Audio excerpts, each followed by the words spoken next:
Okay, so let's see class 12 matter and magnetism NCERT exercise का ये दूसरा part. Okay, पहले पार्ट में हमने 12 क्वेश्चन ऑलरेडी सॉल्व कर लिए थे। चलिए तो स्टार्ट करेंगे from the question number 13। Let's see what is the question number 13। तो question number 13 is a short bar magnet, okay, placed horizontally has its axis aligned along the magnetic north south direction. So very first thing what we are going to do, we will take a small bar magnet, okay, and we will align this bar magnet. Okay, let's keep it in a regular way, जैसे हम north south direction लेते हैं। Let's say it is north, it is south, then definitely it is east, it is west, and we have kept a bar magnet in such a way that its axis remain in north south direction, right? चलिए magnet का axis north south direction में हमने रख दिया है। आगे देखते हैं क्या कहा है। और null points are found on the axis of magnet at 14 centimeter from the center of magnet. Okay, very good। क्या कहा है बच्चों, आपको दिया null point, and null point is on axis at 14 centimeter from center। चलिए, null point मतलब the point where the resultant magnetic field is zero, right. तो इस बार मैग्नेट के एक्सिस के ऊपर 14 सेंटीमीटर के ऊपर आपका मैग्नेटिक फील्ड कैसा हो रहा है, नेट मैग्नेटिक फील्ड जीरो हो रहा है। चलिए आगे देखते हैं, ठीक है। Okay, the earth at the place is point 36 Gauss and the zero. चलिए, आपको दे दिया है अर्थ magnetic field, earth magnetic field is equal to 0.36 Gauss. Okay, Gauss is 10 power minus 4 Tesla, and the deep angle delta is given as 0, right? Delta कितना दिया है, deep angle 0 दिया है। Deep angle 0 दिया है मतलब अर्थ का जो मैग्नेटिक फील्ड है वो परफेक्टली हॉरिजॉन्टल है उस प्लेस के ऊपर, ठीक है। चलिए आगे कहानी देखते हैं क्या दिया है वो। What is the total magnetic field on the normal bisector of the magnet at the same distance as the null point from the center of the magnet, right? तो आपको ये पूछा गया है बच्चों कि ये जो मैग्नेट है उसके इक्वेटोरियल लाइन पे 14 सेंटीमीटर पे नेट मैग्नेटिक फील्ड कितना होगा, राइट। तो ये आपका जो एक्सिस है बच्चों, ध्यान से देखना, ये जो आपका एक्सिस है उस एक्सिस के ऊपर 14 सेंटीमीटर डिस्टेंस के ऊपर, let's say it is are, right. तो यहाँ पे आपका ये एक्सिस के ऊपर कौन सा पॉइंट है भाई, एक्सिस के ऊपर ये नल पॉइंट है। एक्सिस के ऊपर कौन सा पॉइंट दिया है, एक्सिस के ऊपर नल पॉइंट दिया हुआ है, राइट। अब आपको ये पूछा है कि ये इक्वेटोरियल लाइन के ऊपर सेम डिस्टेंस पे मैग्नेटिक फील्ड कितना होगा। इक्वेटोरियल लाइन पे सेम डिस्टेंस पे मैग्नेटिक फील्ड कितना होगा, ये आपको फाइंड करना है। और कुछ डेटा दिया हुआ है आपको। चलिए, at null point field due to the, तो आपको बता दूंगा। Okay, let's see what we are going to do here. So very first thing you have to sketch the direction of the Earth's magnetic field and the magnetic field of this magnet, right? ये दोनों चीजों का आपको पहले sketch करना रहेगा, right. चलिए बच्चों, तो अर्थ का मैग्नेटिक फील्ड होता है साउथ से नॉर्थ की तरफ, that is quite clear, right. तो अर्थ का मैग्नेटिक फील्ड इस तरफ होगा,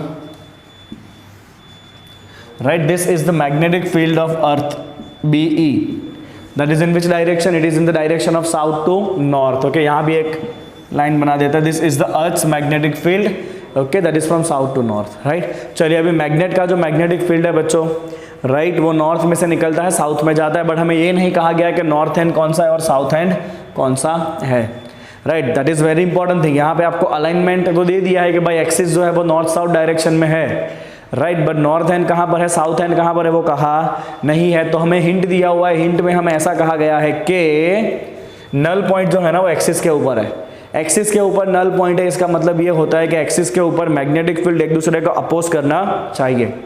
एक्सिस के ऊपर मैग्नेटिक फील्ड अपोज करना चाहिए। कौन सा दो मैग्नेटिक फील्ड, तो एक अर्थ का मैग्नेटिक फील्ड और दूसरा इस बार मैग्नेट का मैग्नेटिक फील्ड, दोनों एक दूसरे को अपोज करने चाहिए, राइट। तो वेरी सिंपल, अर्थ का मैग्नेटिक फील्ड इस तरफ जा रहा है ना, तो ये बार मैग्नेट का जो मैग्नेटिक फील्ड है ना वो कंपलसरी यहां से ऐसे बाहर निकलना चाहिए, राइट। तभी जाके देखो जहां पे अपोज कर रहा है एक दूसरे को, राइट। और फिर इधर से घूम के यहां से वापस अंदर जाना चाहिए। राइट ओके, तो this is the direction of the earth's magnetic field. इस तरह अर्थ का नहीं सॉरी इस तरह आपका मैग्नेटिक फील्ड होना चाहिए इस बार मैग्नेट का। तो बार मैग्नेट में यहां से मैग्नेटिक फील्ड निकल रहा है, right, that means this is going to be the north end of the bar magnet and this is going to be the south end of the bar magnet. If you will keep it like this, तो axis के ऊपर अब देखो, axis के ऊपर अर्थ का magnetic field और bar magnet का मैग्नेटिक फील्ड एक दूसरे को अपोज कर रहा है। अर्थ का magnetic field and bar magnet का मैग्नेटिक फील्ड क्या कर रहा है भाई, एक दूसरे को अपोज कर रहा है, राइट। तो मैं यहां पे एक स्टेटमेंट लिखूंगा कि as null point is obtained on the axis, as the null point is obtained on the axis, we can write the north pole of bar magnet, north pole of bar magnet must align in south direction. Okay, ठीक है, समझ लो वापस एक बार, अर्थ का magnetic field किस direction में होता है, अर्थ का मैग्नेटिक फील्ड है compulsory in the direction of south to north. Earth का मैग्नेटिक फील्ड कहाँ होता है भाई, साउथ में से निकलता है, नॉर्थ की तरफ अंदर जाता है, हमने देखा है, राइट। अभी आपको ये कहा है कि आपका जो नल पॉइंट है वो कहाँ पर, एक्सिस के ऊपर है। नल पॉइंट अगर एक्सिस के ऊपर है, इसका मतलब होता है कि एक्सिस के ऊपर बार मैग्नेट का मैग्नेटिक फील्ड और अर्थ का मैग्नेटिक फील्ड एक दूसरे को अपोज करना चाहिए, राइट। तो अपोज कब करेगा, जब यहां से मैग्नेटिक फील्ड मैग्नेट का बाहर निकले और यहां से वापस अंदर आए, राइट, क्योंकि इन अर्थ का मैग्नेटिक फील्ड तो इस तरफ जा रहा है ना, south to north. You can check it out, axis के ऊपर अर्थ का मैग्नेटिक फील्ड इस तरफ जा रहा है, right, and this both are opposing each other, this is B and keep it name as B, right. ये कहां पर है आपका, एक्सिस के ऊपर, I will give it name as B A. Okay, तो मैं यहां पे एक सिंपल चीज लिख दूंगा, एट नल पॉइंट के ऊपर नेट मैग्नेटिक फील्ड कितना होता है, 0 होता है। At null point net magnetic field is 0। चलिए, नेट मैग्नेटिक फील्ड 0 कब होगा, जब अर्थ का magnetic field and magnetic field of bar magnet on axis दोनों सेम हो जाए, राइट। अर्थ का मैग्नेटिक फील्ड इस तरफ है, बार मैग्नेट का इस तरफ है, जब ये दोनों सेम हो जाएगा तो net magnetic field is going to be 0, right. चलिए बच्चों, अर्थ का मैग्नेटिक फील्ड अभी हम रखेंगे नहीं, we are going to keep it as it is, because मुझे जो फाइंड करना है ना, मुझे ये फाइंड करना है कि इक्वेटोरियल लाइन पे यहां पे मैग्नेटिक फील्ड कितना होगा। ओके, मैंने पॉइंट थोड़ा दूर ले लिया है, okay, skip it like this. तो ये इसका मैग्नेटिक फील्ड जो है ना वो ऐसे जाता रहेगा, it will be like this, this is the magnetic field of bar magnet, है ना। चलिए वो बाद में बात करते हैं। Okay, now this is the bar magnet on axis, axis का मैग्नेटिक, बार मैग्नेट का एक्सिस के ऊपर मैग्नेटिक फील्ड का फॉर्मूला आपको याद ही होना चाहिए, दिस इज म्यू 0/4 और क्या आता है एक्सिस के ऊपर, 2m/r³।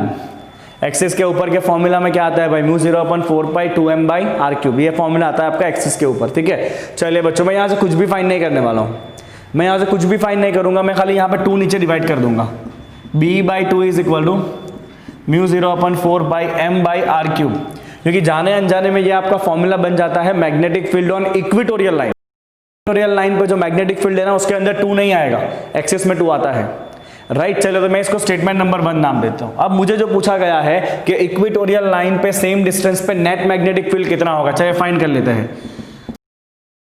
Magnetic field eight r distance on equatorial line,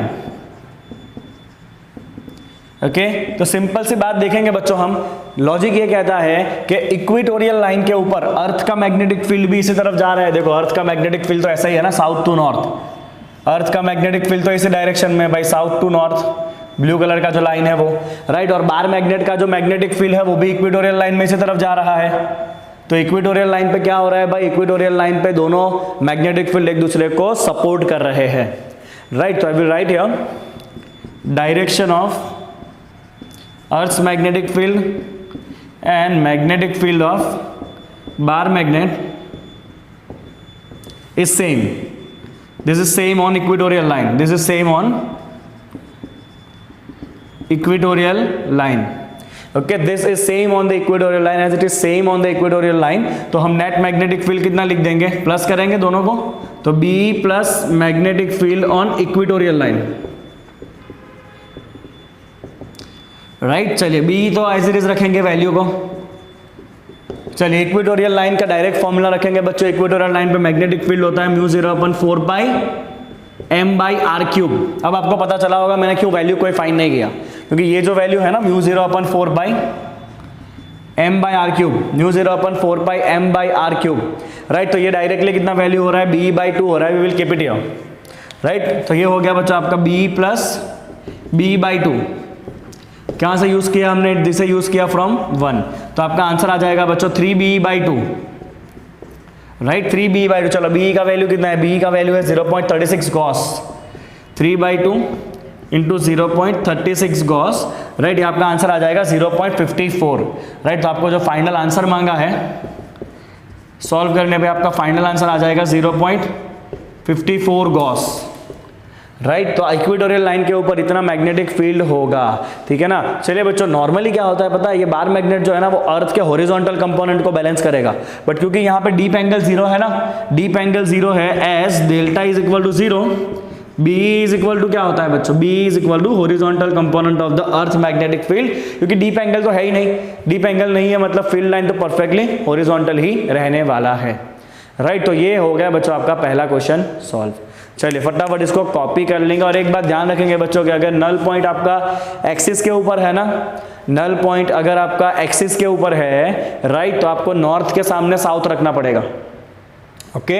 north के सामने जब आप साउथ रखोगे तो नल पॉइंट आपका एक्सिस के ऊपर आएगा, और अगर आप नॉर्थ को पास में रखोगे ना तो नल पॉइंट जो है वो इक्वेटोरियल लाइन पे आएगा। देखो मैं यहाँ पे आपको बताता हूँ कि अगर आप नॉर्थ पास में रखोगे तो क्या होगा, okay. Let's say this is earth, north south east waste, right. अब अर्थ का मैग्नेटिक फील्ड तो इसी तरफ है ना, साउथ टू नॉर्थ, और अगर आपने बार मैग्नेट को इस तरह रखा है बच्चों, नॉर्थ के सामने नॉर्थ एंड साउथ के सामने साउथ, तो यहाँ पे क्या होगा बच्चों, अर्थ का बार मैग्नेट का मैग्नेटिक फील्ड नॉर्थ में से निकलेगा, इधर से घूमते हुए फिर कहाँ जाएगा, साउथ में जाएगा, राइट। तो आप यहाँ पे देखो बच्चों, यहाँ पे आपके एक्सिस के ऊपर तो दोनों मैग्नेटिक फील्ड एक ही तरफ है, बार मैग्नेट का भी ऐसे है, अर्थ का भी ऊपर ही जा रहा है, यहाँ भी देखो एक्सिस के ऊपर बार मैग्नेट का भी ऊपर है, अर्थ इसका भी ऊपर ही जा रहा है, अर्थ का भी।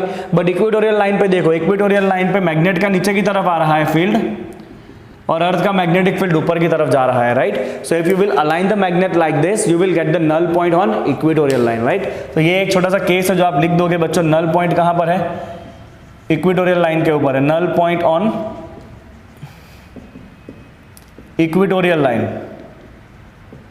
ओके। ये सारे ऐसे क्वेश्चन है जो समझना इंपॉर्टेंट है। Once you will understand this question, फिर तो फॉर्मूला तो बहुत सिंपल है, बट जब तक आप समझोगे नहीं तब तक मजा नहीं आएगा ऐसा क्वेश्चन में। चलिए कॉपी कर लेंगे क्विकली इसको, okay. So now in question number 14 जो मैंने आपको समझाया वही है कि if the magnet is turned by 180 degree, अब नया नल पॉइंट कहाँ पे होगा। तो पहले ये कंडीशन था आपका, इनिशियली ये था कुछ, हाँ, initial condition was somewhat like this, okay.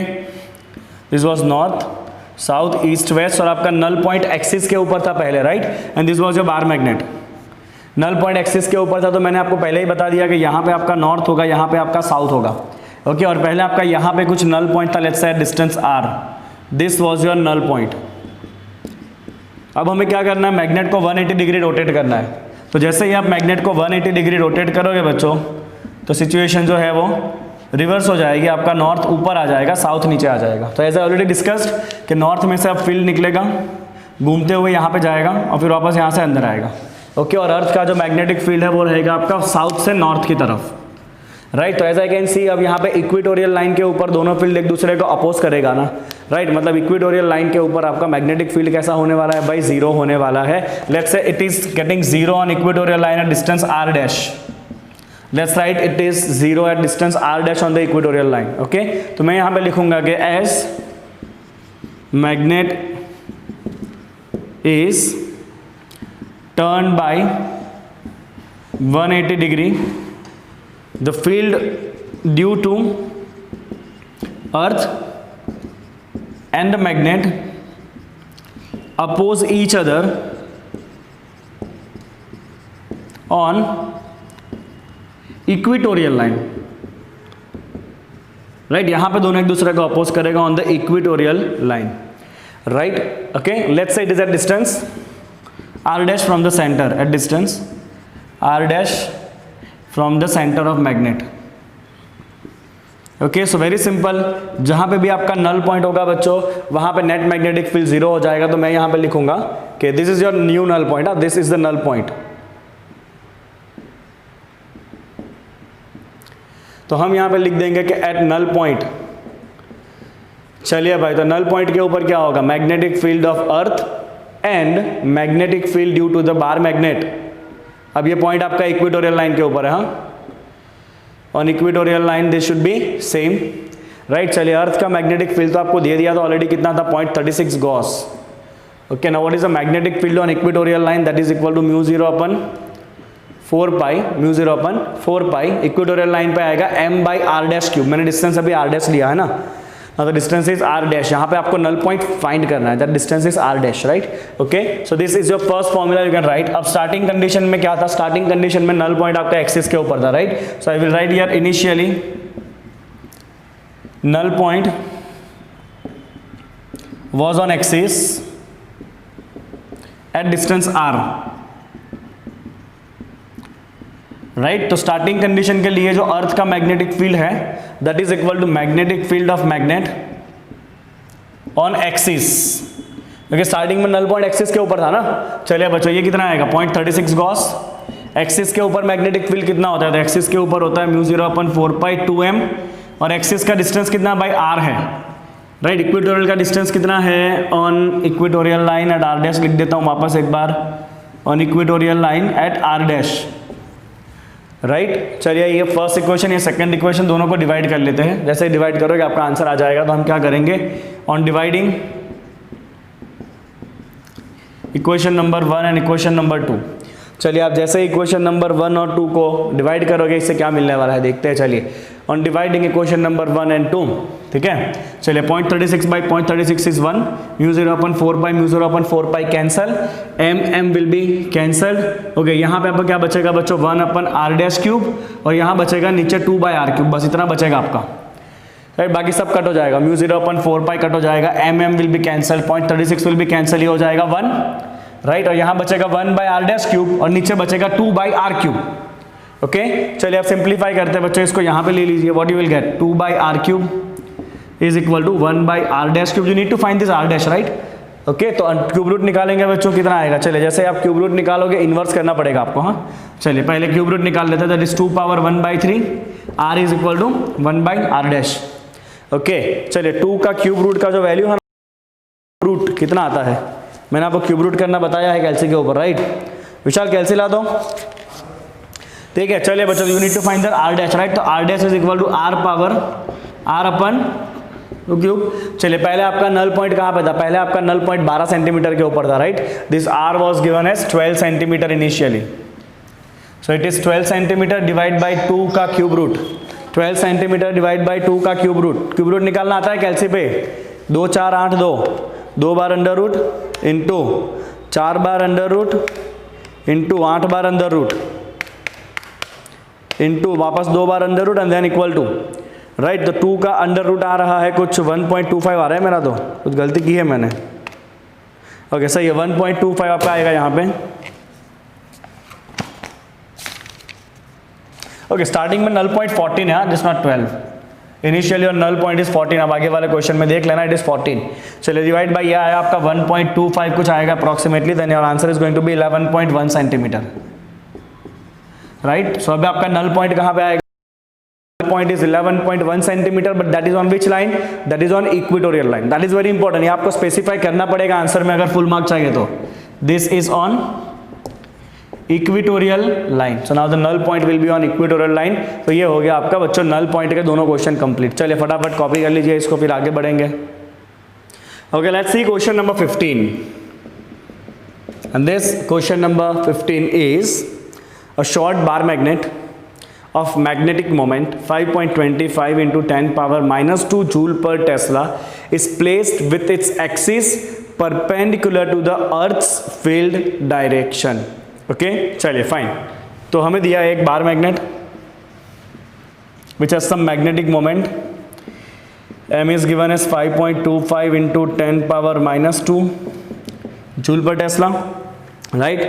चलिए अब कैसे रखा है इसको, इसे हमने रखा है perpendicular to the earth's field direction. तो पहले चलिए काम करेंगे, north south east west, and the direction of the earth's magnetic field you all are aware about, that is from south to north. This is the direction of the earth's magnetic field, okay, and we are placing the bar magnet perpendicular to that, मतलब bar magnet आपने ऐसे रखा है, it is perpendicular, ठीक है। चलिए आगे देखते हैं, at what distance from the centre of the magnet, at what distance from the centre of the magnet the resultant field is incline at an angle of 45 degree with the earth's field, okay. तो ये पूछा गया है कितने distance के ऊपर resultant जो magnetic field है ना वो अर्थ मैग्नेटिक फील्ड के साथ 45 डिग्री एंगल के ऊपर झुक जाएगा, राइट।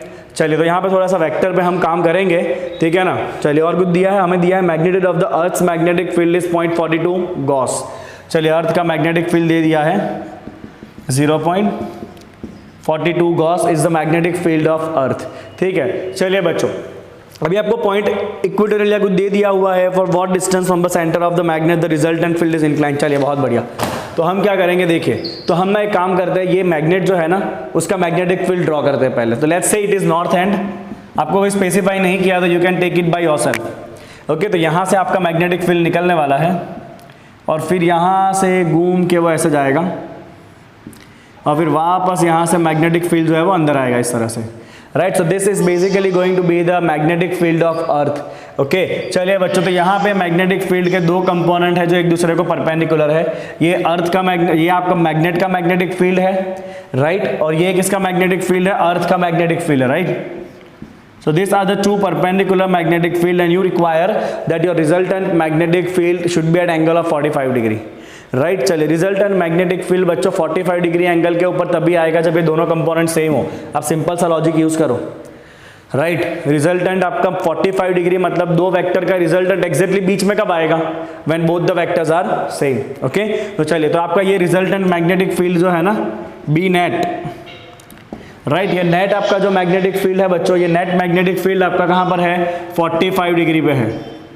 तो आप यहाँ पे क्या लिखोगे, आप यहाँ पे लिखोगे कि लेट्स कंसिडर के दिस डिस्टेंस इज आर, कौन सा डिस्टेंस है भाई आपका, आर डिस्टेंस है, this distance is r, okay. So we will write here consider at r distance on equatorial line, right, at r distance on the equatorial line, r distance and equatorial line, the net field is at an angle of, net field is at an angle of 45 degree with horizontal component of the earth's magnetic field, okay। चलिए now resultant magnetic field 45 degree angle के ऊपर है, तो दो vector का resultant 45 पे तभी आता है जब आपका BE का वैल्यू और ये मैग्नेट का मैग्नेटिक फील्ड कैसा हो जाए, सेम हो जाए, राइट। क्योंकि जब दो वेक्टर सेम होता है ना तभी उसका रिजल्टेंट एग्जैक्टली बीच में से जाता है 45 डिग्री एंगल के ऊपर, ठीक है ना। चलिए आपको अर्थ का मैग्नेटिक फील्ड दे दिया, that is 0.42 gauss, gauss is 10⁻⁻⁴ tesla, let's write it here, this is given to you, okay. चलिए and this is a point on which line, equatorial line, ये कहाँ का पॉइंट है भाई आपका, मैग्नेट के इक्वेटोरियल लाइन का पॉइंट है ये वाला।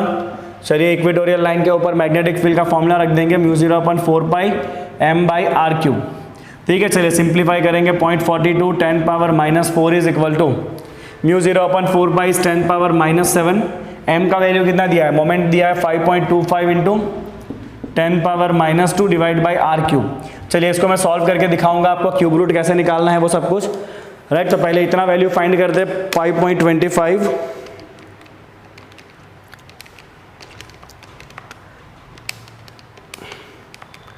ओके डिवाइड बाई 0.42, चलिए ये आ रहा है आपका 12.5, this is 12.5, okay. What is going to be the 10 power, 10 power कितना होगा, -7 माइनस दैट इज -9, सामने आएगा +4, -9 + 4, -9 + 4 मतलब 10 पावर -5, राइट। चलिए बच्चों अगर आपको क्यूब रूट निकालना है ना तो कंपलसरी यहाँ पे 10 का पावर 3 के मल्टीपल में होना चाहिए तभी क्यूब रूट निकलेगा, राइट। तो इसको आप 3 के मल्टीपल में कैसे लाओगे, तो अगर आप बच्चों इसको 3 के मल्टीपल में लाना चाहते हो तो we can write this as 125 into 10 power -6, this is how we can write it, right. लिख सकते हो ना 125 into 10 power -6। Now take the cube root on both the side, तो 125 का क्यूब रूट होगा 5 and this is 10 power -2 meter, तो this is ultimately 5 centimeter, तो वो कौन सा पॉइंट है जहां पे नेट मैग्नेटिक फील्ड 45 डिग्री पे एंगल होगा? That is at 5 centimeter on which line? Equatorial line. किस लाइन के ऊपर भाई? 5 सेंटीमीटर इक्वेटोरियल लाइन के ऊपर। ठीक है, चलिए अभी एक और भी चीज पूछा गया है। फाइन, अभी आपको बच्चों दो अलग अलग ऐसे पॉइंट मिलेंगे। ये पॉइंट कहाँ का था बच्चों? आपका इक्वेटोरियल लाइन का पॉइंट था, राइट। अगर आप एक्सिस को देखोगे ना, तो एक्सिस के ऊपर भी अर्थ का मैग्नेटिक फील्ड तो ऐसे ही जा रहा है। अर्थ का मैग्नेटिक फील्ड तो एक्सिस के ऊपर भी ऐसा ही जा रहा है, राइट। और मैग्नेट का मैग्नेटिक फील्ड इस तरफ है, right. This is B on axis, right. यहां भी आपका रिजल्टेंट मैग्नेटिक फील्ड जो है वो 45 डिग्री हो ही सकता है। यहां भी रिजल्टेंट मैग्नेटिक फील्ड 45 डिग्री हो सकता है ना, राइट। तो आपको सेम टू सेम बच्चों ऐसा ही कैलकुलेट करना है एक्सिस के लिए, एक्सियल पॉइंट, राइट। तो सेम आई विल राइट, अगर एंगल 45 डिग्री है मतलब ये दोनों सेम होने चाहिए, तो you can write B is equal to B on axis. B का वैल्यू है 0.42 इंटू 10⁻⁻⁴। अब आपका पॉइंट एक्सिस का है तो ये होगा μ0/4π2m/r³। एक्सिस का पॉइंट है ना, एक्सिस के ऊपर फील्ड क्या होता है? 2m/r³ होता है, राइट। चलिए सिंप्लीफाई करेंगे ना, जैसे आप सिंप्लीफाई करोगे यहां से थोड़ा मदद लो, वहां पे थोड़ा यहां से मदद लो बच्चों। यहां पे आपका 2 नहीं था, वहां पे 2 है, राइट। तो आप क्या करोगे? आपको r निकालना है ना, तो जब आप r³ को ऊपर लोगे यहाँ पे एक 2 एक्स्ट्रा है, यहाँ पे एक 2 एक्स्ट्रा है, राइट। तो आप सिंप्लीफाई कर लेना अपने हिसाब से, आपको r³ का वैल्यू जो है ना वो इससे डबल मिलेगा, दैट इज 250 इंटू 10⁻⁻⁶। 250 इंटू 10⁻⁻⁶ आपको मिलेगा। अब आपको क्यूब रूट निकालना है इसका, राइट। चलिए आप जैसे इसका क्यूब रूट निकालोगे बच्चों, तो on finding the cube root of this you are going to get this as 6.3 into 10⁻⁻² meter, that is 6.3 centimeter. This is on equatorial line, right. तो इक्वेटोरियल लाइन के ऊपर, इस पॉइंट के ऊपर आपका नेट मैग्नेटिक फील्ड जो है वो कितना हो जाएगा बच्चों? This net magnetic field is going to be at angle of 45 degree with B E. कितना होगा ये नेट मैग्नेटिक फील्ड अगर ऐसा पूछा हो तो नेट मैग्नेटिक फील्ड कितना होगा अगर ऐसा पूछा हो तो क्या करोगे? राइट, तो आप एक सिंपल सा काम करोगे बच्चों, दो वेक्टर है, उसका रिजल्टेंट क्या होता है? रिजल्टेंट होता है आपका b1 square plus b2 square plus 2b1 b2 cos theta, right. अब यहाँ पे आपका b1 ये मैग्नेटिक फील्ड है, b2 ये मैग्नेटिक फील्ड है, और दोनों सेम ही है, राइट। तो आप जब b1 b2 दोनों की जगह पे b डाल के सॉल्व करोगे ना, ये हो जाएगा आपका √2b। कितना हो जाएगा ये? √2 इंटू बी जितना हो जाएगा। तो नेट मैग्नेटिक फील्ड आपका इस पॉइंट पे आएगा, √2 इंटू बी का वैल्यू कितना है? 0.42 गॉस। ये आपको पूछा नहीं है, बट अगर पूछा हो तो आप इस तरह से नेट मैग्नेटिक फील्ड भी निकाल सकते हो। अब यहाँ पे जरूरी नहीं है कि आपको 45 डिग्री ही दिया हो, इट इज पॉसिबल कि आपको ऐसा कहा हो कि भाई 30 डिग्री पे है नेट मैग्नेटिक फील्ड या 60 डिग्री के ऊपर है, बिल्कुल नहीं डरना है, राइट। बिल्कुल घबराना नहीं। अगर ऐसा कहा हो भाई कि 60 डिग्री के ऊपर है, मान लो बच्चों कि ये आपका, okay let me right it here, okay यहाँ पे लिखते हैं, ऊपर दिखेगा ना? नहीं, चलिए यहाँ लिखते हैं। ओके, सपोज ये आपका अर्थ का मैग्नेटिक फील्ड है और ये मैग्नेट का मैग्नेटिक फील्ड है, राइट। एंड कंसिडर ऐसा कहा है कि भाई रिजल्टेंट जो है ना वो इसके साथ 60 डिग्री के ऊपर है, तो कुछ भी डरने का काम नहीं है, right. You can use 10 angle, 10 60। 10 क्या होता है? Opposite side by adjacent side. तो एडजेसेंट साइड आपका ये है एंगल का, and opposite side is this, and then solve and put the formula, right. अब 10 60 का वैल्यू डाल दो, ये बी का फॉर्मूला आपके पास है, बी का वैल्यू दिया होगा, सिंप्लीफाई कर सकते हो आप, राइट। पर यहाँ पे तो डायरेक्ट 45 दिया था ना, that's why I directly took B and B both are going to be same. Okay, चलिए फटाफट इसको कॉपी करेंगे सब लोग। Okay, so question from the additional exercise. पहले थोड़ा बहुत थियरी क्वेश्चन करने हैं हमें। क्वेश्चन नंबर 16 क्या कहता है देखिए। चलिए फटाफट, हम ज़्यादा लिखेंगे नहीं, I will share the solution with you, but I will just discuss this things with you. Why does a paramagnetic sample display greater magnetization when cooled? तो पैरामैग्नेटिक जैसे ही आया बच्चों, पैरामैग्नेटिक आपको ख्याल आना चाहिए, उसके अंदर हर एक जो इंडिविजुअल एटम होता है उसके पास कुछ रिजल्टेंट मैग्नेटिक मोमेंट होता है, but because of the thermal energy they all Orient in random direction and the magnetization become zero. But जैसे जैसे आप मटेरियल को ठंडा करोगे, जो अंदर एटम्स है उनका एनर्जी कम होगा and they will start aligning in the same direction, right. उनके जो मैग्नेटिक डाइपोल मोमेंट है, that dipole moment will start aligning in the same direction, and because of that the magnetization will increase as you cool down the paramagnetic substance, right. Okay, एक और point भी था, आपको याद हो तो curies law भी था, राइट। क्यूरी लॉ में भी कुछ ऐसा ही था।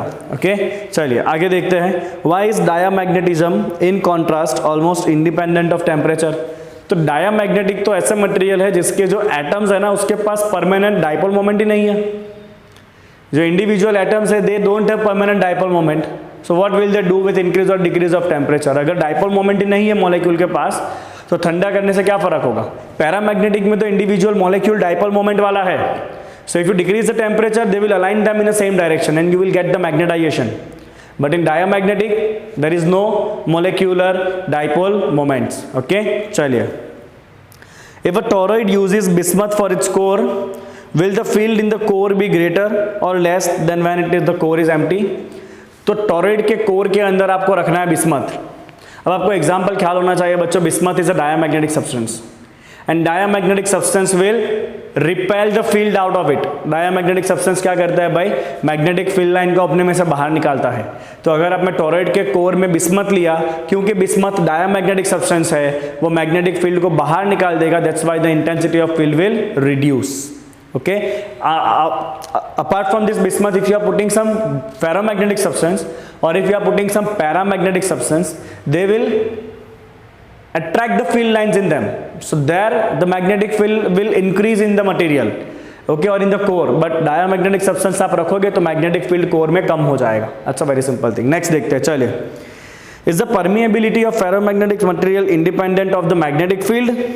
if not, is it more for lower और हायर फील्ड। चलिए, तो फेरोमैग्नेटिक सब्सटेंस का परमिएबिलिटी मतलब म्यू, क्या है टेम्परेचर पे डिपेंड कर, क्या है एक्सटर्नल फील्ड पे डिपेंड करता है, राइट क्या म्यू एक्सटर्नल फील्ड पे डिपेंड करता है, yes mu depends on external field. कैसे बच्चों, तो म्यू क्या होता है आपको याद होना चाहिए, mu equal to B by H. Mu क्या होता है भाई, mu is equal to B by H. So obvious दिख रहा है यहाँ पे H is the intensity of magnetization जो हमारे हाथ में होता है, right. H is what? Intensity of the magnetization. So obviously I can see this permeability depends on the H and that is in inversely proportional. कैसा है भाई ये आपका inversely proportional है, mu is inversely proportional to the H. Okay, so as this mu is inversely proportional to the H, mu is more for low field region, for low field of right. So when there is low magnetic field of magnetisation, the permeability is going to be more, right. चलिए, आप लिखना हो तो लिख सकते हो इसको, this is for question number D for ferromagnetic substance mu equal to B by H. Okay चलिए, नेक्स्ट ऐसा कहा है, magnetic field lines are always nearly normal to the surface of the ferromagnet at every point, right. क्या magnetic field line ferromagnetic substance के हर एक point के ऊपर परपेंडिकुलर होगा? It is true statement. जिस तरह से इलेक्ट्रिक फील्ड लाइंस परपेंडिकुलर होता है सरफेस को, उसी तरह से मैग्नेटिक फील्ड लाइन भी कैसा होता है, फेरोमैग्नेटिक सब्सटेंस के हर एक पॉइंट के ऊपर परपेंडिकुलर ही होता है। Next, would the maximum possible magnetization of a paramagnetic sample be the same order of magnitude as the magnetization of ferromagnetic. तो ये पूछा है कि क्या आप पैरामैग्नेटिक सब्सटेंस को फेरोमैग्नेटिक सब्सटेंस जितना मैग्नेटाइज कर सकते हो? The answer is yes. अगर आप पैरामैग्नेटिक सब्सटेंस के सारे इंडिविजुअल मैग्नेटिक डाइपोल मोमेंट को एक ही डायरेक्शन में अलाइन कर दो, so what will happen, the paramagnetic will behave same as ferromagnetic, but for that aligning all the atomic magnetic moment in same direction you require very high magnetic field and that is practically impossible. Okay, so this was the theory answers of question number 16. चलिए, ऐसा ही है बच्चों question number 17 में भी बहुत कुछ theory हम चालू कर देंगे टेक्निकल क्वेश्चंस। चलिए, explain qualitatively on the basis of the domain picture the irreversibility in the magnetisation curve of ferromagnetism. चलिए बच्चों, इररिवर्सिबिलिटी आया, मैग्नेटाइजेशन कर्व मतलब वो हिस्टैरिसीस साइकिल। जैसे आपको पता है, जैसे जैसे आप एच को बढ़ाओगे डोमेन एक ही डायरेक्शन में अलाइन होते जाएंगे, right, and you will get the maximum point, that is saturation. But after that if you will decrease the value of H, curve will not follow the same path, you should know that curve will not follow the same path. Your curve was somewhat like this, b by h curve, this was a saturation, then if you decrease the h, b will decrease but it is not linear, right? Okay, वो same path retrace करने वाला नहीं है। The material will retain some magnetization, h is 0, then also the material will retain some magnetization, जिसको हम कहते हैं retentivity. क्या कहते हैं भाई उसको? हम रिटेंटिविटी कहते हैं, राइट। रिटेंटिविटी क्यों है? बिकॉज जब आप H को कम कर रहे हो तो सारे डोमेन वापस रैंडमली अरेंज हुए नहीं है, कुछ डोमेन ऐसे होंगे जो अभी भी पैरेलल ही अरेंज रहेंगे एक दूसरे के साथ, राइट। अगर आपको उसको रैंडम करना है तो आपको फिर करंट को रिवर्स डायरेक्शन में बढ़ाना पड़ेगा, तब जाके वो मैग्नेटाइजेशन क्या हो सकता है? जीरो हो सकता है। That point we call as coercivity, right. Next क्या है इसमें देखो, the hysteresis loop of a soft iron piece has a much smaller area than that of a carbon steel piece. तो दो चीजें दिया है बच्चों हिस्टरेसिस लूप के लिए, एक है soft iron, this is for the soft iron and this is for the carbon steel. For soft iron the area is narrow, while for the carbon steel it has a broader cycle. Okay, चलिए पूछा क्या है आगे, if the material is go through the repeated cycle of magnetization which piece will dissipate greater heat energy। तो simple सी बात है बच्चों, ये एरिया जो होता है वो एरिया क्या दिखाता है? Area will tell you the heat energy dissipate during the course of magnetization and demagnetization. तो जितना ज़्यादा एरिया होगा उतना ज़्यादा हीट प्रोड्यूस होगा। So as the carbon steel has a wider cycle, it has more area, that means it is going to dissipate more amount of heat. Very simple. Next चलिए, a system displaying a hysteresis loop such as a ferromagnet is a device for storing the memory. Explain the meaning of this statement. ऐसा कहा है भाई कि जो ferromagnetic substance, all the ferromagnetic substance can be use for storing the energy, storing the memory. You can use them to store the memory. भाई reason इतना ही है बच्चों के हिस्टरेसिस साइकिल की आप अगर डिस्कशन करोगे ना, तो फेरोमैग्नेटिक सब्सटेंस का जो मैग्नेटाइजेशन होता है ना बी, फेरोमैग्नेटिक सब्सटेंस का जो मैग्नेटाइजेशन होने वाला है बी, वो खाली H पे डिपेंड नहीं करता, but it also depends on the history. ऐसा हमने कहा था, बिकॉज बी जो है ना वो ऑलवेज H के पीछे चलता है। बी कहाँ चलता है? ऑलवेज H के पीछे चलता है। अगर आपने हिस्टरेसिस लूप वाला थियरी समझा है बराबर तो आपको पता होगा बी ऑलवेज H से पीछे चलता है। H तो जीरो हो गया बट अभी तक बी जीरो नहीं हुआ है, राइट। फिर H को रिवर्स में बहुत बढ़ा दिया तब जाके बी जीरो हुआ। इसका मतलब जो फेरोमैग्नेटिक सब्सटेंस का मैग्नेटाइजेशन होता है ना, वो खाली H पे डिपेंड नहीं करता, but it also depends on the history, right. मतलब कितनी बार आपने उसको मैग्नेटाइज किया है and all that things it can record, वो अपने हिस्ट्री को रिकॉर्ड कर सकता है, right. And that is why this ferromagnetic substance can use to store the memory.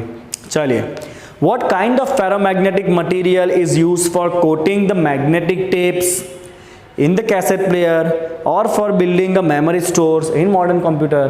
तो किस टाइप के फेरोमैग्नेटिक सब्सटेंस आप यूज करोगे? So we will basically use ferrites. किसको यूज करेंगे? हम यूज करेंगे फेराइट्स को। We are going to use the ferrites substance for storing the memory because they are very good ferromagnetic substances. Last, a certain region of the space is to be shielded from the magnetic field. Suggest a method. अगर आपको किसी particular space को magnetic field से shield करना है तो क्या करोगे? सपोज ये मैग्नेटिक फील्ड के लाइन है वो यूनिफॉर्म है और आप चाहते हो कि इतने स्पेस को मैं मैग्नेटिक फील्ड से शील्ड कर दूं, मतलब इतने स्पेस में मुझे कोई भी मैग्नेटिक फील्ड नहीं चाहिए, एक भी मैग्नेटिक फील्ड इस रीजन में नहीं होना चाहिए, तो क्या करेंगे? तो हम एक सिंपल सा काम करेंगे, हम एक सॉफ्ट आयरन का बॉक्स लेंगे and we will put a soft iron box. क्या ले लेंगे? We are going to put a soft iron box. इससे क्या होगा? So as we know that soft iron has a very high permeability, it has a very high permeability. तो soft iron क्या करेगा बच्चों? जितना भी मैग्नेटिक फील्ड लाइंस है ना वो सबको कहाँ खींच लेगा? अपने अंदर खींच लेगा। जितना भी मैग्नेटिक फील्ड लाइन है वो सारा कहाँ चला जाएगा? सॉफ्ट आयरन के बॉक्स में से चला जाएगा। अंदर के स्पेस में से कोई मैग्नेटिक फील्ड जाने वाला नहीं है। जो भी मैग्नेटिक फील्ड है वो सॉफ्ट आयरन के बॉक्स में से पास हो जाएगा। Okay, and there is going to be no magnetic field in this region, right. तो अगर आप किसी भी स्पेस को मैग्नेटिक फील्ड से शील्ड करना चाहते हो तो आप एक बहुत ही अच्छे फेरोमैग्नेटिक मटेरियल का डब्बा ले लो, उसके अंदर का मैग्नेटिक फील्ड ऑलवेज कैसा रहेगा? जीरो रहेगा, because that material is very permeable. So जितने भी मैग्नेटिक फील्ड लाइंस है वो सारे उस मटेरियल के अंदर चले जाएंगे, अंदर का स्पेस जो है वो खाली हो जाएगा, राइट। चलिए, तो यहाँ पे आपके दो थियोरेटिकल क्वेश्चन हो गए। अब बात करेंगे सारे टेक्निकल क्वेश्चन की। चलिए वापस आ जाइए, फॉर्मूला बेस्ड क्वेश्चन की शुरुआत करते हैं। ओके, तो आ जाइए भाई क्वेश्चन नंबर 18 के ऊपर। चालू वापस formula based question. Theory question बहुत हुए, अभी फॉर्मूला बेस्ड क्वेश्चन समझते वापस। चलिए क्या कहा है देखिए, along straight horizontal cable, okay horizontal cable कहा गया, ठीक है, carries a current of 2.5 ampere. Picture बनाओ अपने दिमाग में, ओके एक वायर है हॉरिजॉन्टल, 2.5 एम्पियर करंट जा रहा है in the direction, okay 10 degree south of west to 10 degree north of east. अभी ये नॉर्थ साउथ आया है तो एक फिगर बना लेते हैं, ठीक है। तो this are the directions, north south east west. चलिए वायर किस डायरेक्शन में, वायर है भाई 10 degree south of west. South of west का मतलब है वेस्ट के साथ साउथ की तरफ 10 डिग्री, साउथ ऑफ वेस्ट मतलब वेस्ट के साथ साउथ की तरफ 10 डिग्री, मतलब ऐसा वायर है आपका, दिस इज 10 डिग्री, ओके। तो ऑब्वियसली स्ट्रेट वायर है तो ऐसे ही जाने वाला है। So current is flowing in this direction, this is how the current is flowing, okay, and this value of the current is given which is 2.5 ampere. ठीक है, आगे क्या कहा है देखते हैं ना, क्या कहा है, the earth's magnetic field at the location is 0.33 Gauss. चलिए अर्थ का मैग्नेटिक फील्ड BE दिया हुआ है 0.33 gauss and magnetic dip angle is given as 0। As the magnetic dip angle is 0 मतलब वर्टिकल कंपोनेंट नहीं है, so this earth magnetic field is the horizontal component, right. As the dip angle is 0, आपको clear होना चाहिए, deep angle 0 है ना, मतलब खाली हॉरिजॉन्टल कंपोनेंट ही है, वर्टिकल कंपोनेंट तो है ही नहीं। चलो आगे देखते हैं क्या दिया हुआ है ना, चलिए locate the line of the neutral point. Oh, locate the line of the neutral point, और कुछ दिया हुआ है क्या, एक और चीज भूल गया हम, द मैग्नेटिक मेरिडियन का भी डेटा दिया हुआ है। The magnetic meridian of the place happens to be 10 degree west of geographic meridian. तो ज्योग्राफिक मेरिडियन क्या होता है भाई, याद करो, ज्योग्राफिक मेरिडियन मतलब ऐसा प्लेन जो ज्योग्राफिक नॉर्थ साउथ में से पास होगा। तो ज्योग्राफिक नॉर्थ साउथ में से पास होता हुआ प्लेन जो है वो ज्योग्राफिक मेरिडियन है, ये वाला प्लेन, राइट। अब मैग्नेटिक मेरिडियन कहां पर है भाई, मैग्नेटिक मेरिडियन जो है ना that is 10 degree west of geographic meridian, मतलब ये ज्योग्राफिक मेरिडियन से 10 डिग्री वेस्ट की तरफ, वेस्ट ये रहा, तो geographic meridian, this is geographic meridian, right, उससे 10 डिग्री वेस्ट की तरफ। चलिए वेस्ट ये रहा, तो यहां से 10 डिग्री वेस्ट की तरफ ये आपका है मैग्नेटिक मेरिडियन। कौन सा है भाई, ये आपका मैग्नेटिक मेरिडियन कहा गया है, राइट। तो ये आपके ज्योग्राफिक नॉर्थ साउथ है और ये आपका मैग्नेटिक नॉर्थ होगा और ये होगा आपका magnetic south. This angle is given as 10 degree, okay. तो देख लो बच्चों, वायर ऐसे 10 डिग्री इंक्लाइन है और मेरिडियन ऐसे 10 डिग्री इंक्लाइन है, तो ऑब्वियसली क्या हो जाएगा, meridian and wire are going to be right angle, right. ये दोनों क्या हो जाएंगे, एक दूसरे को राइट एंगल के ऊपर हो जाएंगे। दैट इज क्वाइट सिंपल, आप देख सकते हो फिगर में से। चलिए पूछा क्या है वो देख ले फटाफट, locate the neutral points of a cable. चलिए भाई न्यूट्रल पॉइंट कहाँ पे होगा ये आपको फाइंड करना है, ठीक है ना। चलिए आपको जैसे ही बच्चों न्यूट्रल पॉइंट फाइंड करना है ना, न्यूट्रल पॉइंट मतलब ऐसे पॉइंट जहाँ पे दो मैग्नेटिक फील्ड एक दूसरे को कैंसिल करे। तो एक मैग्नेटिक फील्ड तो अर्थ का है, दूसरा मैग्नेटिक फील्ड है करंट कैरिंग वायर का। अब आपको फॉर्मूला याद आना चाहिए बच्चों आगे वाले चैप्टर का, magnetic field of current carrying wire μ0I/2πy है कि नहीं, right. Magnetic field of current carrying wire is μ0I/2πy, right. चलिए बच्चों, तो आपका ये वायर जो है उसको आप राइट हैंड में ले लोगे, अंगूठा जाएगा करंट की डायरेक्शन में, उंगली जो है वो आपको क्या दिखाएगा, उंगली आपको दिखाएगा direction of the magnetic field. उंगली क्या दिखाएगा आपको, direction of the magnetic field. मतलब यहां पे क्या हो रहा है बच्चों, देखो मैग्नेटिक फील्ड जो है ना वो ऐसे यहां से बाहर आएगा, वापस यहां से अंदर जाएगा, राइट, ओके। तो यहां से ऊपर से मैग्नेटिक फील्ड बाहर आ रहा है मतलब डॉट, बाहर आने वाला मैग्नेटिक फील्ड क्या होता है, डॉट होता है, राइट। और अंदर जाने वाला मैग्नेटिक फील्ड क्या होता है, क्रॉस होता है। This is the magnetic field of wire, okay. और ये दोनों कहां पे अपोज करेंगे बच्चों, तो आप सिंपल सी बात देखो, वायर को अगर आप हाथ में रखोगे ना ऐसे, राइट, तो एक पॉइंट ऐसा होगा जहां पे मैग्नेटिक फील्ड ऐसे ऊपर की तरफ आएगा, फिर घूम के आपके पास आएगा बाहर की तरफ, राइट, ओके। अब अर्थ का मैग्नेटिक फील्ड का डायरेक्शन क्या होता है, तो अर्थ के मैग्नेटिक फील्ड का डायरेक्शन होता है साउथ टू नॉर्थ। एक एक चीजें समझो ध्यान से, अर्थ का मैग्नेटिक फील्ड होता है साउथ टू नॉर्थ, और अर्थ का मैग्नेटिक फील्ड जो है ना वो मैग्नेटिक मेरिडियन में होता है। कहां होता है अर्थ का मैग्नेटिक फील्ड, मैग्नेटिक मेरिडियन में होता है। मतलब आपका ये जो BE है ना वो कहां पर है, इस मेरिडियन के अंदर है। BE कहां पर है आपका, BE जो है वो आपका मैग्नेटिक मेरिडियन के अंदर है। This is the BE which is magnetic meridian, right, okay. तो मैं यहाँ पे बच्चों पहले वैल्यू फाइंड कर लेता हूँ कि कितने डिस्टेंस के ऊपर आपका मैग्नेटिक फील्ड 0 आएगा। So I will write here, so on magnetic meridian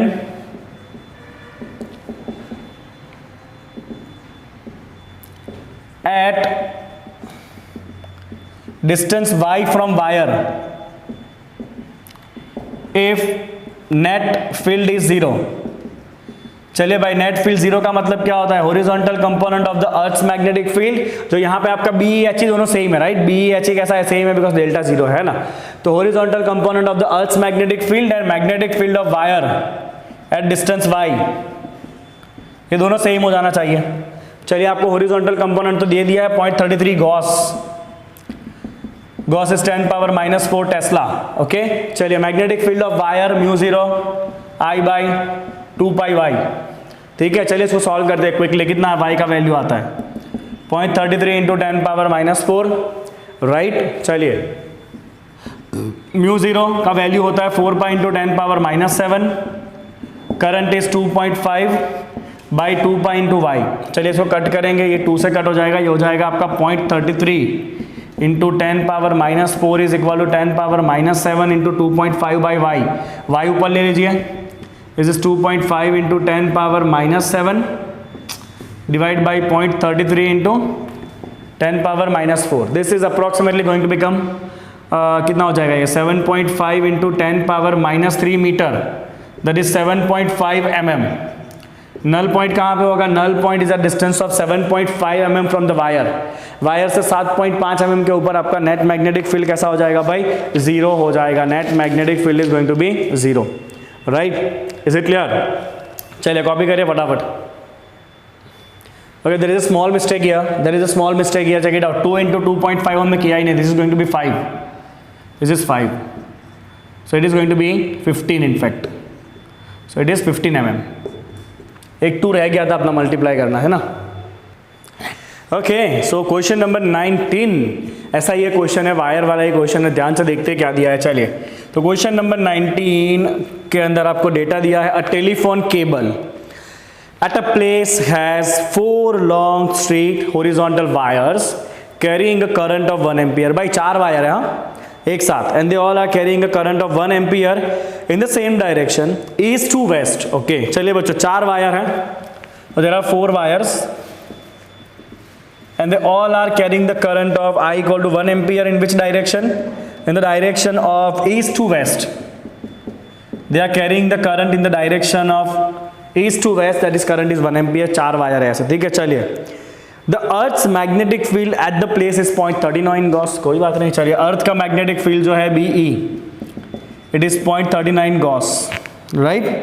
and the angle of deep is 35 degree. चलिए, तो यहाँ पे आपको एंगल ऑफ डीप दिया हुआ है, डेल्टा दिया हुआ है 35 degree, right. So as you have the angle of dip, सबसे पहले तो आप हॉरिजॉन्टल कंपोनेंट फाइंड कर लो मैग्नेटिक फील्ड का, राइट। चलिए आगे पढ़ लेते हैं पहले क्वेश्चन को। The magnetic declination is nearly 0, there is no magnetic declination.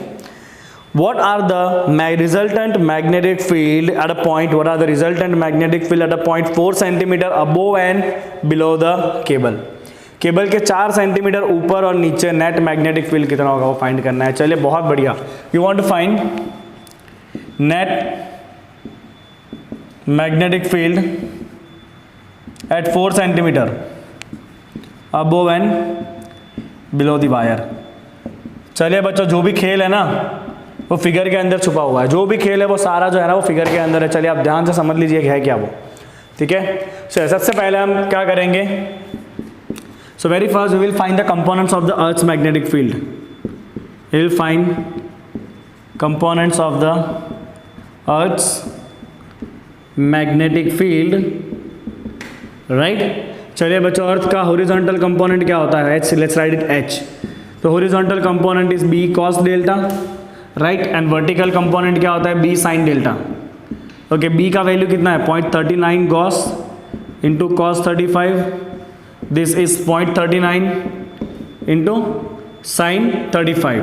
Okay, you will put both the values cos 35 and sin 35 का वैल्यू रखोगे पीछे टेबल में देख के, right? As you will put the value, you will get this as 0.319 gauss, right? This is going to be 0.319 gauss and this is going to be 0.22 gauss. This is what you are going to get.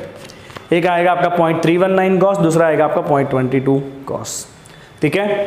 चलिए, अब आपको क्या करना है? एक figure बना देना है, ओके, और उस फिगर के अंदर आपको जो जो दिया है ना वो सब कुछ मेंशन करवाना रहेगा, ठीक है। चलिए, तो अभी यहाँ पे बच्चों आपको 3 डायमेंशनल फिगर ड्रॉ करना पड़ेगा। We are going to draw 3 dimensional figure. कैसे ड्रॉ करेंगे, बहुत सिंपल है। चलिए, तो let's say this is your north south direction, this is the east west direction and this is the third coordinate up down. Okay, तो मैंने 3 perpendicular axis ले लिया है, right. Okay, you can just consider this as, ये आपका एक plane है,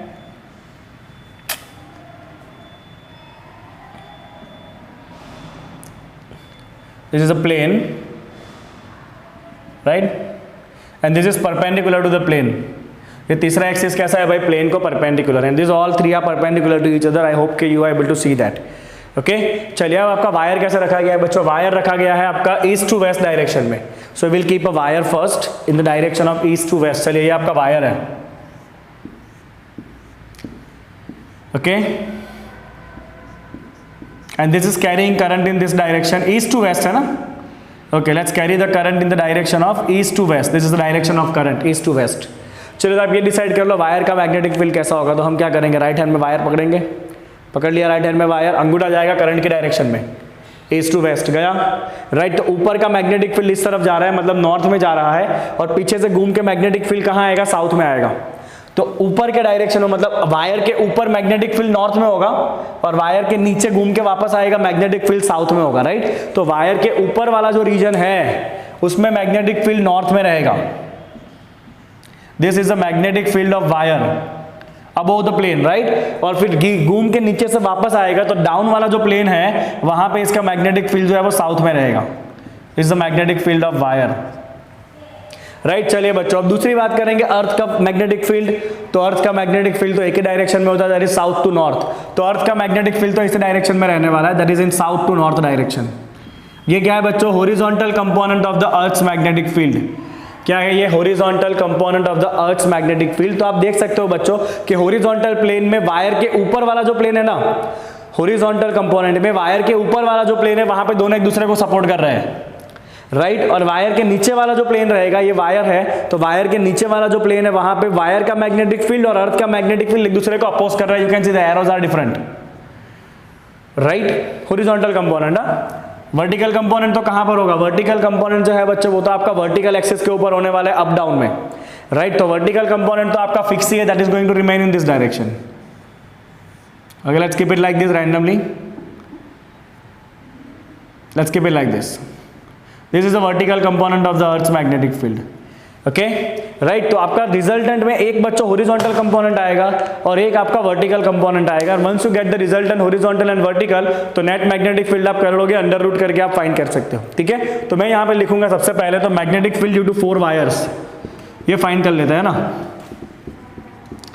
magnetic field due to 4 wires at what distance, at distance of 4 centimetre, right. चलिए, तो वायर का मैग्नेटिक फील्ड होता है बच्चों मी equal to mu 0 I by 2 pi y. But ऐसे 4 वायर है ना, तो आपको इंटू 4 करना पड़ेगा, you have to do into 4, right, because there are 4 wires in total. This is going to become 4 into, चलिए म्यू 0 का वैल्यू है 4 pi into 10 power -7 divide by 2 pi, y का वैल्यू है 4 centimetre, that is 4 into 10 power -2 metre. Current कितना जा रहा है, current जा रहा है उसमें से 1 ampere, current is 1 ampere, right. चलिए, इसको आप जैसे ही सॉल्व करोगे ना बच्चों, let me check it out, क्या मिलेगा अपने को, pi pi cut 4 4 cut, right. I don't want to make any mistake in this question. तो 4 2 यहाँ पे आ जाएगा 2 into 10 power -5। Okay, can you convert this to gauss, क्या आप इसको गॉस में कन्वर्ट कर सकते हो, डेफिनेटली आप इसको गॉस में कन्वर्ट कर सकते हो। गॉस मतलब 10 पावर -4 का मल्टीपल। यहाँ पे मुझे 10 पावर -5 दिख रहा है, तो can I right it like 0.2 into 10 power -4 Tesla. Can I write it like this, 0.2 into 10 power -4? Definitely we can write. So this is 0.2 Tesla. Sorry, 0.2 Gauss, 0.2 Gauss. ये किसका मैग्नेटिक फील्ड है, this is the magnetic field of wire. Okay, चलो wire का इतना magnetic field आ चुका है। अब find करेंगे बच्चों resultant magnetic field in a plane above the wire. Above the wire कितना नेट मैग्नेटिक फील्ड होगा, राइट। तो अबोव द वायर, तो अबोव द वायर जैसे मैंने आपको ऑलरेडी फिगर में दिखा दिया है कि जो आपका नेट हॉरिजॉन्टल कंपोनेंट होगा ना, अबोव द वायर में जो नेट हॉरिजॉन्टल कंपोनेंट होगा उसमें वायर का और अर्थ का मैग्नेटिक फील्ड एक ही डायरेक्शन में है, वायर के ऊपर के प्लेन में। तो यहाँ पे नेट हो जाएगा आपका अर्थ का मैग्नेटिक फील्ड प्लस वायर का मैग्नेटिक फील्ड। चलिए बच्चों, अर्थ का हॉरिजॉन्टल कंपोनेंट कितना है? तो अर्थ का हॉरिजॉन्टल कंपोनेंट है 0.319 गॉस। मैंने पूरा क्वेश्चन गॉस में ही रखा है, राइट। और वायर का मैग्नेटिक फील्ड कितना है बच्चों? गॉस में 0.2, तो ये कंपोनेंट हो गया आपका 0.519 गॉस, राइट। ये नेट मैग्नेटिक फील्ड अपने कहाँ बात कर रहे हैं बच्चों? Above the plane. ये तो खाली हॉरिजॉन्टल कंपोनेंट हुआ। अब हर एक जगह पे अर्थ का वर्टिकल कंपोनेंट भी है मैग्नेटिक फील्ड का, बिकॉज एंगल ऑफ डीप आपको दिया हुआ था, राइट। तो आप लिखोगे बच्चों के नेट मैग्नेटिक फील्ड कितना हो जाएगा? तो जब एक कंपोनेंट हॉरिजॉन्टल हो, एक कंपोनेंट वर्टिकल हो, तो नेट मैग्नेटिक फील्ड कितना हो जाता है? हॉरिजॉन्टल का स्क्वायर, पाइथागोरस यूज करो, प्लस वर्टिकल का स्क्वायर और उसका under root. This is very simple Pythagoras. एक वर्टिकल कंपोनेंट है, एक हॉरिजॉन्टल कंपोनेंट है, नेट आप ऐसा फाइंड कर सकते हो, राइट। चलिए, तो ये हो जाएगा बच्चों आपका 0.519 का स्क्वायर प्लस ये कितना है आपका वर्टिकल कंपोनेंट है 0.22 का स्क्वायर, ठीक है। चलिए अभी इसको सॉल्व करते हैं, देखते हैं कितना आता है वो। किधर गया कैल्सी? ओके, तो on solving this, let me tell you what you are going to get here. So on solving this, you will get this as above the wire. This will be okay 0.554. This will be 0.55 Gauss. B net above the wire. This is the net magnetic field above the wire. जैसे ही आप इसको solve करोगे ना, आपका answer आएगा 0.55 Gauss above the wire, right. तो आपको इतना बच्चों फिगर अगर क्लियर है ना, तो ये क्वेश्चन कुछ नहीं है। आपको अर्थ का मैग्नेटिक फील्ड दिया था, डीप एंगल दिया था, आप यहां से अर्थ के हॉरिजॉन्टल एंड वर्टिकल कंपोनेंट निकाल लो। ओके, वायर 4 वायर थे, 4 वायर का मैग्नेटिक फील्ड निकाल, और उसके बाद आप सोचो किसका मैग्नेटिक फील्ड का डायरेक्शन क्या होगा, राइट। ओके, तो मैंने एक अच्छे से फिगर बना दिया है जिसके अंदर सब कुछ आपको समझ में आ सकता है। ओके, वायर का मैग्नेटिक फील्ड आपको पता होना चाहिए। आपको वायर को राइट हैंड में रखना है, राइट। ऊपर से मैग्नेटिक फील्ड नॉर्थ में जा रहा है in the direction of the earth magnetic field, और नीचे से मैग्नेटिक फील्ड साउथ में आ रहा है, that is in opposite direction. तो अब आपको जब बिलो द वायर फाइंड करना है, तो आप क्या करोगे बच्चों? थोड़ा सा ही चेंज करना है। जब आपको बिलो द वायर फाइंड करना है ना, तो आपका जो नेट मैग्नेटिक फील्ड का हॉरिजॉन्टल कंपोनेंट है ना, अब हॉरिजॉन्टल में देखो बच्चों, वायर और अर्थ का एक दूसरे को अपोज कर रहा है, तो ये हो जाएगा आपका HE minus B of wire, right. हम क्या करेंगे? अर्थ के मैग्नेटिक फील्ड और वायर के मैग्नेटिक फील्ड को सब्ट्रैक्ट करेंगे बिलो द वायर अगर कहा है तो, ठीक है। और उसके बाद तो आपका नेट मैग्नेटिक फील्ड तो वही हो जाएगा वापस under root of horizontal component का स्क्वायर प्लस वर्टिकल कंपोनेंट का स्क्वायर। अब इसको सॉल्व कर लेना बच्चों, तो आपका ऊपर वाले प्लेन, नीचे वाले प्लेन में आपका आंसर आ जाएगा। This is going to become 0.25 gauss. This will be 0.25 Gauss. You can change your answer to Tesla also if you require. Tesla में आप चेंज कर सकते हो अगर आप चाहो तो, otherwise there is no issue, ठीक है। ओके, चलिए लिखिए इसको फटाफट। आई होप आपको बहुत ही क्लियर है ये question. Okay, and the question is a compass needle free to turn in a horizontal plane. Compass needle है मतलब basically a compass which is free to turn in a horizontal plane is placed at the center of the coil of 30 turns। तो पहले coil का data लिख देते हैं, right. जो जो डेटा आता है वो लिखते जाते हैं। Question number 20, we have a coil which has a number of turn 30, okay, and it has a radius r equal to 12 centimeter, that is 0.12 meter. Okay, let's see further. The coil is in a vertical plane making an angle of 45 degree with the magnetic meridian। Coil कैसे रखा है भाई? ये coil जो है ना, coil is in vertical plane making angle 45 degree with meridian, making angle 45 degree with magnetic meridian. समझना बच्चों ध्यान से, क्वेश्चन बहुत मस्त ये क्वेश्चन है। Okay, making an angle of 45 degree with magnetic meridian. चलिए आगे देखते हैं और क्या कहा है। When the current in the coil is 0.35 ampere. चलिए कॉइल का करंट कितना है भाई? 0.35 ampere. Then what is happening? The needle points west to east, that is very important. Needle points west to east, needle points west to east. तो मतलब simple आपको एक बता देता हूं फिगर कैसा है इसका। ये एक कॉइल है, right. This is the current carrying coil, और उसके सेंटर के ऊपर एक अब मैंने रखा हुआ है नीडल, राइट। उसके सेंटर के ऊपर नीडल है। Find and when this situations are fulfilled, the needle जो है ना वो ईस्ट वेस्ट डायरेक्शन में आ गया। अब आप दिखाओगे कैसे इसको न्यूमेरिकल सॉल्व करने के लिए क्या करोगे? तो न्यूमेरिकल सॉल्व करने के लिए हम सबसे पहले ओके, आपको लास्ट में एक हिंट दिया, declination is zero. Declination zero का मतलब क्या है, magnetic meridian and geographic meridians are same, right, because उनके बीच में कोई एंगल नहीं है, वो दोनों मेरिडियन के बीच के एंगल को ही डेक्लिनेशन कहते हैं। As there is no declination, that means both meridians are same. तो let's say this is magnetic north, this is south, and this is also geometric north and geographic south, because there is no meridian, right. This is east direction, this is west direction, ठीक है ना। चलिए, आपको क्या कहा गया बच्चों, आपको कॉइल कैसे रखा है, आपको कॉइल को रखना है इन अ वर्टिकल प्लेन। अब वर्टिकल प्लेन मतलब सपोज ये मेरा कॉइल है इस तरह से, right, and I am going to place this coil like this. अगर मैं ऐसे रखूंगा कॉइल तो आपको खाली ये आगे का लाइन ही दिखने वाला है। क्या दिखेगा आपको, खाली ये आगे का लाइन ही दिखेगा ना, see. Okay, so I will keep the coil like this. Okay, चलिए बच्चों, तो ये हो गया आपका coil, this is the coil, right. ये वर्टिकल प्लेन में तो आपको खाली ऊपर वाला पार्ट ही दिखेगा, this is coil, right, and this coil is making an angle of 45 degree with meridian. This coil is making an angle of 45 degree with the meridian, this is called as meridian.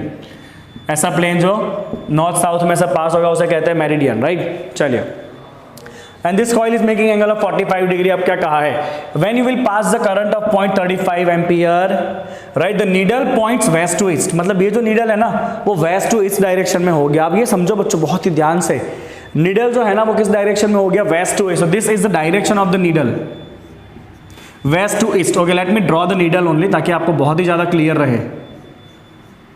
This is a magnetic needle. Okay, so the very simple thing is magnetic needle align itself in the direction of the resultant magnetic field. Magnetic needle किस direction में रहेगा, वो रहेगा इन the direction of the resultant magnetic field. तो अगर आपका needle जो है वो वेस्ट से ईस्ट की तरफ रह रहा है ना, इसका मतलब this is the direction of the net magnetic field. क्या है भाई, ये आपका नेट मैग्नेटिक फील्ड है, this has to be the net magnetic field. So I will write here as needle point in west to east direction, it must be direction of net magnetic field. It must be direction of the net magnetic field. चलिए बच्चों, अभी net magnetic field की बात निकली है तो there has to be more than one components of magnetic field. चलिए कौन कौन से कंपोनेंट होंगे, तो एक तो अर्थ का मैग्नेटिक फील्ड होगा, right, that is pointing from south to north. तो ये साउथ है, ये नॉर्थ है, this is the horizontal component of the earth magnetic field HE, it is always from south to north. चलिए दूसरा magnetic field आएगा coil का। तो कॉइल का मैग्नेटिक फील्ड होता है बच्चों इन the direction of the axis. तो ये कॉइल का प्लेन ऐसे है, तो this is the direction of the axis of the coil. Okay fine, now the very simple logic is कि आपका जो एक्सियल डायरेक्शन का जो मैग्नेटिक फील्ड है ना वो ये ऐसे भी हो सकता है और ऐसे भी हो सकता है। अब जो मुझे दिख रहा है ना, मुझे ऐसा दिख रहा है कि नेट मैग्नेटिक फील्ड मुझे इस डायरेक्शन में चाहिए, हॉरिजॉन्टल। नेट मैग्नेटिक फील्ड मुझे इस डायरेक्शन में चाहिए, वो तभी होगा जब इसको कोई कैंसिल करे। इस हॉरिजॉन्टल कंपोनेंट को कैंसिल करने वाला कोई चाहिए। इसका मतलब ये जो आपका लूप है ना भाई, इस लूप का मैग्नेटिक फील्ड इस तरफ होगा इन this direction. This is the magnetic field of loop, this is the magnetic field of loop, right? So if this angle is 45, definitely this angle is also going to be 45, this angle is also going to be 45, right? और ये जो loop का magnetic field आया है axial direction में, उसके दो component रहेंगे, एक ये कंपोनेंट रहेगा और एक ये कंपोनेंट रहेगा, right. This component is, if this angle is 45, okay, तो definitely this angle is going to be your 45 degree, right. तो ये कौन सा कंपोनेंट होगा आपका, बी, जो लूप का मैग्नेटिक फील्ड है, right, that is B cos 45, और ये क्या कंपोनेंट होगा भाई, b sin 45। Now you can see this both components are in opposite direction. ये h ही ऊपर की तरफ है और ये b का जो साइन कंपोनेंट है ना वो नीचे की तरफ है, and this both are in opposite direction and definitely this two can cancel each other. ये दोनों क्या करेंगे, एक दूसरे को कैंसल कर देंगे, और जब ये दोनों एक दूसरे को कैंसल करेंगे ना तब भी नेट मैग्नेटिक फील्ड किस डायरेक्शन में बचा, इन the direction towards east, right. अब एक सिंपल बात सोचो बच्चों कि अगर आपका मैग्नेटिक फील्ड नीचे की तरफ आ रहा है तो करंट किस तरफ होगा। हम क्या करते हैं लूप वाले केस में, लूप को ऐसे हाथ में पकड़ेंगे, right, we will keep the direction the fingers in the direction of current. तो अंगूठा क्या दिखाता है बच्चों, अंगूठा आपको दिखाता है direction of the magnetic field. अंगूठा आपको क्या दिखाएगा भाई, अंगूठा आपको दिखाएगा direction of the magnetic field, right. तो आपका मैग्नेटिक फील्ड जो है वो कहां पर है, इस तरफ है ना। मतलब अभी जो आपका करंट है ना वो यहां से ऐसे अंदर जा रहा है, लूप में से यहां से अंदर जा रहा है, और फिर पीछे से बाहर आएगा वापस, मतलब आपका करंट डायरेक्शन आप इस तरह दिखा सकते हो नीचे की तरफ, ओके और फिर यहां से वापस घूम के करंट जो है वो बाहर आएगा। This how you can indicate the current I. Okay तो मैं यहाँ पर स्टेटमेंट लिखूंगा बच्चों कि मेरा नेट मैग्नेटिक फील्ड जो है वो किस डायरेक्शन में होना चाहिए, इस must be in the direction which is west to east. Net magnetic field west to east ही होगा यहाँ पे कंपलसरी, तो हम यहाँ पे लिखेंगे hence the magnetic field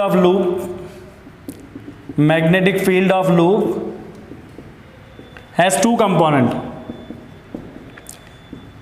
okay and this magnetic field किस डायरेक्शन में होगा, it is in the axial direction. This magnetic field is in axial direction, जिसके दो कंपोनेंट बनेंगे, एक होगा बच्चों b sin 45, राइट जिसका डायरेक्शन क्या है भाई, इसका डायरेक्शन किस तरफ है, toward south, that is in north to south direction. और दूसरा कंपोनेंट होगा आपका b cos 45, और वो b cos 45 किस तरफ है, वेस्ट टू ईस्ट की तरफ है, इस तरफ जा रहा है ना b cos 45, that is west to east, ठीक है ना। ओके नाउ मुझे इतना पता है कि रिजल्टेंट मैग्नेटिक फील्ड भी किस डायरेक्शन में, वेस्ट टू ईस्ट ही है, मतलब दिस b sin 45 कौन कैंसिल करेगा, अर्थ का हॉरिजॉन्टल कंपोनेंट कैंसिल कर देगा, तो you can right here b sin 45 must be cancelled by he to get net magnetic field in direction east to west, sorry west to east। Okay तो मुझे एक hint मिल चुका है कि ये एच ई जो है ना that should be equal to this b sin 45, तो H E is equal to b sin 45। चलिए b क्या है भाई, b is the magnetic field of loop, H E हमें फाइंड करना है, b is the magnetic field of loop. चलिए loop का मैग्नेटिक फील्ड फॉर्मूला आपको पता होना चाहिए, μ0 ni/2r, magnetic field of loop μ0 ni/2r sin 45 is 1/√2, right. Current carrying loop का मैग्नेटिक फील्ड कितना होता है, यहाँ पे लिख देते हैं फॉर्मूला, इसका मैग्नेटिक फील्ड का फॉर्मूला होता है μ0 ni/2r, राइट। चलिए आप जैसे इसको सॉल्व करोगे ना μ0 ni/2r को, this will be 5.49 into 10 power -5, सारे वैल्यू डाल के सॉल्व करना, this will be 5.49 into 10 power -5, you have all the value right, n है, i है, r है, सब कुछ आपके पास है, यहाँ पे आप रख देना, ठीक है। चलिए तो हॉरिजॉन्टल कंपोनेंट आपका कितना आएगा भाई, तो ये पूरा वैल्यू कितना है 5.49 into 10 power -5 by 1/√2, so this horizontal component of the earth's magnetic field is going to be 3.9 into 10 power -5, this is the horizontal component of the earth's magnetic field at this point, right। अगर आपको रट्टा मारना है तो भाई आपको यहाँ से रट्टा मारने वाले इधर से मारेंगे रट्टा कि H E equal to b sin 45, but जो समझने वाले हैं ना उनको पता चलना चाहिए H E equal to b sin 45 आया कहाँ से, ओके। चलिए इसके आगे एक और क्वेश्चन भी पूछा गया है, ऐसा पूछा है कि अगर आपने कॉइल को 180 डिग्री घुमा दिया, कैसे घुमा दिया भाई, कॉइल को आपने 180 डिग्री घुमा दिया, राइट। तो ऊपर से देखने पे आपने कॉइल अभी ऐसा है, आपने कॉइल को क्या किया 180 डिग्री पूरा घुमा दिया, इस तरह से कर दिया, राइट। और फिर आपने करंट का डायरेक्शन भी रिवर्स कर दिया, आपने पहले कॉइल को 180 डिग्री घुमाया और फिर आपने करंट का डायरेक्शन भी रिवर्स कर दिया, तो अब आपका जो नीडल है वो किस में पॉइंट होगा। तो यहाँ पे हो क्या रहा है भाई, एक तो पहले आपने लूप को घुमाया, ओके आप जैसे ही लूप को ऐसे घुमाओगे, अभी आपका एरो नीचे की तरफ है, राइट, लूप को 180 डिग्री घुमाया, अभी एरो ऊपर की तरफ आ चुका है, मतलब लूप का मैग्नेटिक फील्ड का डायरेक्शन बदल जाएगा, बट अब साथ में क्या कर रहे हो, आप करंट का डायरेक्शन भी चेंज कर रहे हो, तो करंट को रिवर्स करोगे मतलब वापस ये तो ऐसे ही हो गया, मतलब there is going to be no change, the field is in same direction and the needle will be still remaining in the direction of which direction, it will still remain in the direction of west to east, right। तो वापस देखो बच्चों, पहले आप इसको 180 degree पूरा घुमाओ, अभी आपका मार्कर नीचे की तरफ है, आप जैसे ही 180 degree घुमाओगे it will be like this, right। अब वापस आप करंट डायरेक्शन रिवर्स करो, तो बात तो वही हो गई वापस, मतलब अभी भी आपका जो लूप है या जो नीडल है वो सेम डायरेक्शन में पॉइंट करने वाला है। If you turn the loop by 180 degree and reverse the current, the situation will be again same and the loop is going, the needle is going to remain in same direction, right। चलिए तो यहाँ पे आपके additional exercise से question number 20 complete होता है। अभी एक और क्लास इसका चलेगा जिसमें आप 21 से 25 नंबर के क्वेश्चंस को सॉल्व करोगे, राइट। मैग्नेटिज्म एंड मैटर, वैसे फॉर्मूलाज बहुत कम है बट लॉजिकली बहुत ही कुछ समझना है इस चैप्टर के अंदर, ओके। तो तो मेरी कोशिश है कि आपको हर एक चीज़ों को डिटेल में समझाया जाए, पॉइंट टू पॉइंट, ताकि एक भी जगह पे आपको रट्टा ना करना पड़े कि ये कैसे आया, कहाँ से आया, राइट। चलिए इसको फटाफट कॉपी करेंगे, मिलेंगे नेक्स्ट क्लास में।